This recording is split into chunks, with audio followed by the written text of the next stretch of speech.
এটা একটা কাঠের গণেশ ঠাকুর। খুব সুন্দর একটি গণেশ।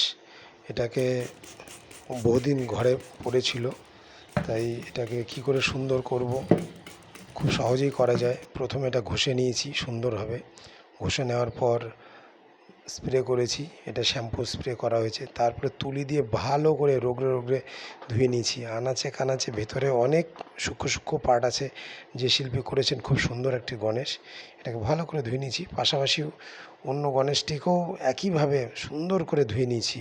স্প্রে করে ধুয়ে নেওয়াতেই মনে হলো যেন বাহ কি সুন্দর, সাবান জল দিয়ে ধুয়ে নিয়ে এত সুন্দর লুক এসে গেল। মনে হলো যেন একদম আগের মতো, সেই 10 বছর আগে যেমন নতুন ছিল একই রকম নতুন। তারপরে শুকিয়ে যাওয়ার পরে এটাকে আবার বার্নিশ পেইন্ট করে ফেললাম, একদম পার্মানেন্ট কালার। 1 কোট বার্নিশ করে ফেললাম, করে ফেলে রোদে শুকাতে দিয়েছি।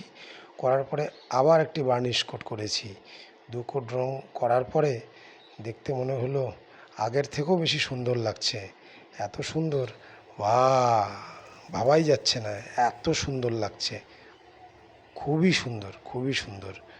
একদম ভাবা যাচ্ছে না যে এটা পুরনো একটি গণেশ, এত বছরের পুরনো। যাই হোক, সকলকে ধন্যবাদ।